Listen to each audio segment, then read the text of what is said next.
Party ఎమ్మెల్యేలు కాంగ్రెస్ పార్టీలో చేరుతుండడంతో BRS అధినేత కేసీఆర్ అలర్ట్ అయ్యారు. బీఆర్ఎస్ ఎమ్మెల్యేలతో అత్యవసరంగా భేటీ అవుతున్నారు. ఎర్రవల్లి ఫామ్ హౌస్ లో ఎమ్మెల్యేలతో సమావేశమవుతున్నారు. ఇప్పటికే పోచారం శ్రీనివాసరెడ్డి, సంజయ్ కుమార్ తో పాటు చాలా మంది ఎమ్మెల్యేలు కాంగ్రెస్ గూటికి చేరారు.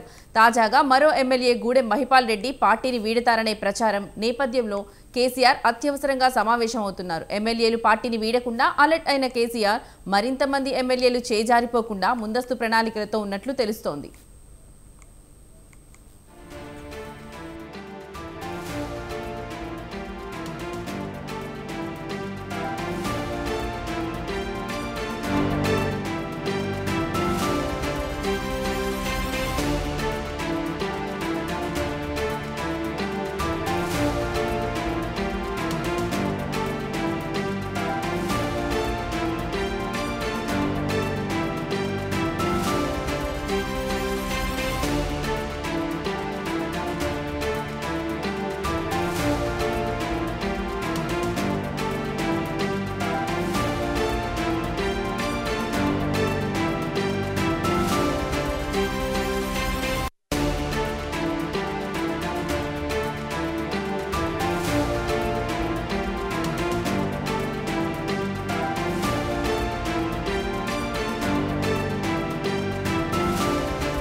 పార్టీ ఎమ్మెల్యేలు కాంగ్రెస్ పార్టీలో చేరుతుండడంతో బీఆర్ఎస్ అధినేత కేసీఆర్ అలర్ట్ అయ్యారు. బీఆర్ఎస్ ఎమ్మెల్యేలతో అత్యవసరంగా భేటీ అవుతున్నారు.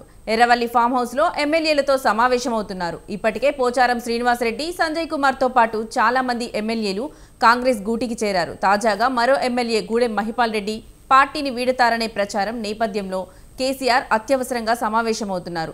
ఎమ్మెల్యేలు పార్టీని వీడకుండా అలర్ట్ అయిన కేసీఆర్ మరింత మంది ఎమ్మెల్యేలు చేజారిపోకుండా ముందస్తు ప్రణాళికలతో ఉన్నట్లు తెలుస్తోంది.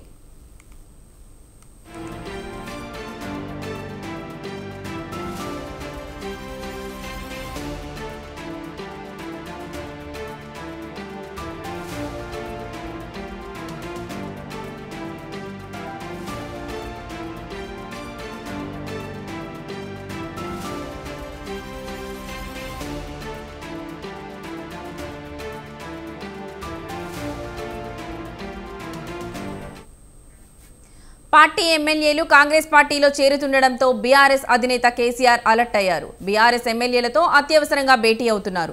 ఎర్రవల్లి ఫామ్ హౌస్ లో ఎమ్మెల్యేలతో సమావేశమవుతున్నారు. ఇప్పటికే పోచారం శ్రీనివాసరెడ్డి, సంజయ్ కుమార్ తో పాటు చాలా మంది ఎమ్మెల్యేలు కాంగ్రెస్ గూటికి చేరారు. తాజాగా మరో ఎమ్మెల్యే గూడెం మహిపాల్ రెడ్డి పార్టీని వీడతారనే ప్రచార నేపథ్యంలో కేసీఆర్ అత్యవసరంగా సమావేశమవుతున్నారు.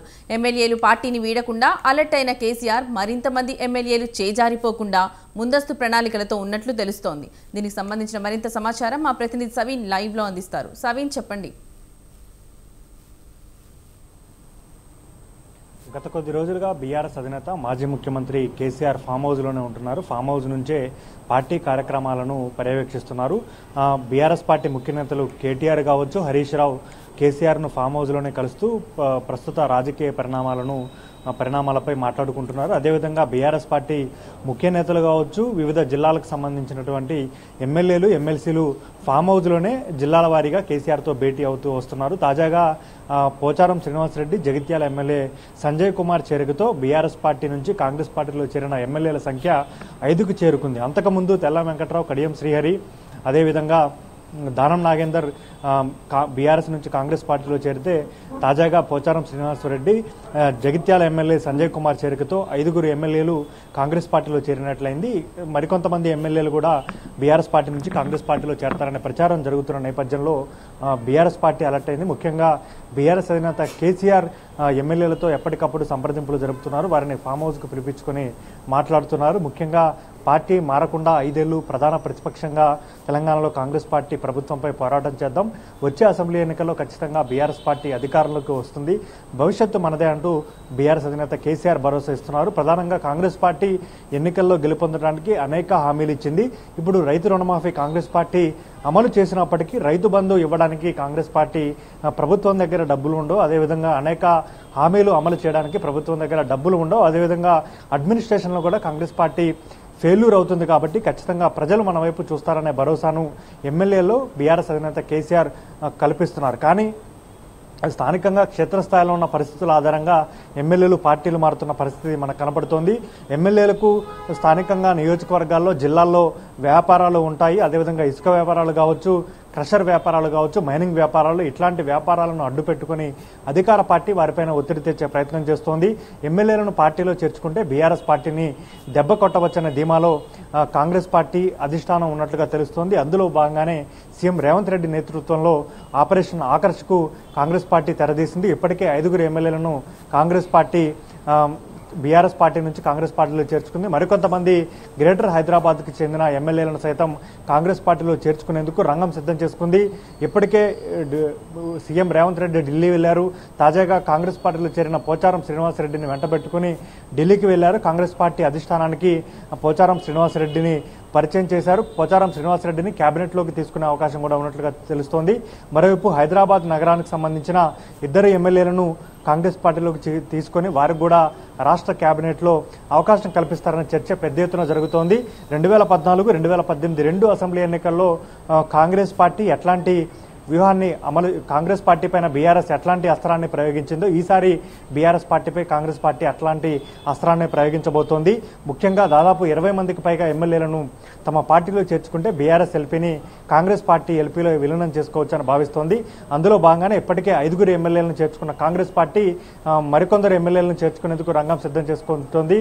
మరోవైపు పటాన్చెరు ఎమ్మెల్యే గూడెం మహిపాల్ రెడ్డిపై ఇటీవల కాలంలో ఈడీ దాడులు జరిగాయి. 2 రోజుల పాటు ఈడీ సోదాలు నిర్వహించింది.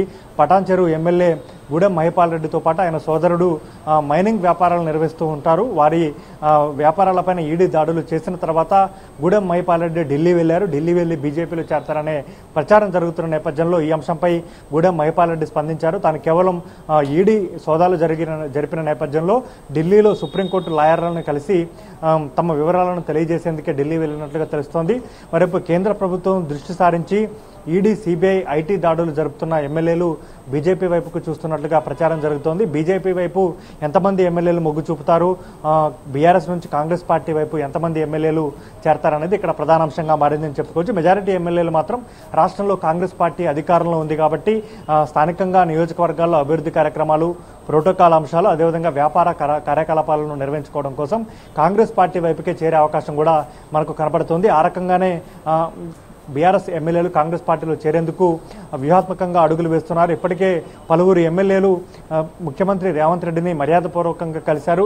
నియోజకవర్గ అభివృద్ధి కోసం ప్రోటోకాల్ సమస్యలపైన కలిసినట్లు చెప్పినప్పటికీ త్వరలోనే వారు కూడా కాంగ్రెస్ పార్టీలో చేరుతున్నట్లుగా ప్రచారం జరుగుతుంది. ఈ నేపథ్యంలోనే గత కొద్ది రోజులుగా కేటీఆర్, హరీష్ రావులతో ఫామ్ హౌస్లో కేసీఆర్ పలు దఫాలుగా సమావేశమవుతున్నారు. స్థానికంగా ఉన్నటువంటి రాజకీయ పరిస్థితులతో పాటు రాష్ట్రంలో జరుగుతున్న రాజకీయ పరిణామాలు, ఎమ్మెల్యేల పార్టీ మార్పు, ఇప్పటికే రాజ్యసభ సభ్యుడు కె కేశవరావు కూడా బీఆర్ఎస్ పార్టీని వీడి కాంగ్రెస్ పార్టీలో చేరారు.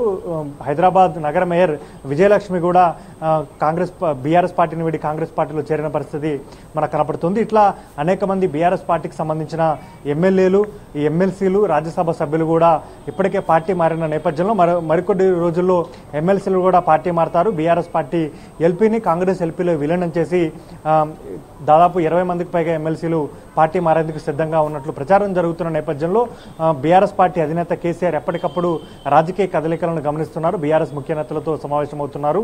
గతంలో బీఆర్ఎస్ పార్టీ ఏ రకమైన వ్యూహాన్ని అమలు చేసి కాంగ్రెస్ పార్టీని దెబ్బకొట్టిందో ఇప్పుడు బీఆర్ఎస్ పార్టీని కూడా దెబ్బకొట్టేందుకు కాంగ్రెస్ పార్టీ రెడీ అయింది. కానీ బీఆర్ఎస్ ప్రధాన ప్రతిపక్ష పార్టీగా ఉంది, రాష్ట్రంలో ప్రాంతీయ పార్టీగా ఉంది కాబట్టి, మరోవైపు దేశంలో బీజేపీ అధికారంలో ఉంది, రాష్ట్రంలో కాంగ్రెస్ పార్టీ అధికారంలో ఉంది కాబట్టి ఇప్పుడు బీఆర్ఎస్ పార్టీకి సంబంధించిన ఎమ్మెల్యేలు, ఎమ్మెల్సీలు పార్టీ మారితే రాజకీయంగా బీఆర్ఎస్ పార్టీ తమ ఉనికిని ఏ విధంగా చాటుకుంటుంది, తిరిగి ఏ విధంగా పూర్వవైభవం సాధిస్తుంది, రాష్ట్రంలో ప్రజా సమస్యలపై పోరాటం చేయడంతో పాటు పార్టీ క్యాడర్ను నిలుపుకోవడం, అదేవిధంగా పార్టీ రాష్ట్ర కమిటీని పునర్వ్యవస్థీకరించి పార్టీ బలోపేతానికి కృషి చేయాల్సిన అవసరం బీఆర్ఎస్ పార్టీ పైన ఉంది. బీఆర్ఎస్ పార్టీ ఏ రకంగా అడుగులు వేస్తుంది, కేసీఆర్ తిరిగి బీఆర్ఎస్ పార్టీని ఏ విధంగా బలోపేతం చేస్తారనేది ఇక్కడ ప్రధాన అంశంగా మారిందని చెప్పుకోవచ్చు. Right సవిన్, thank you.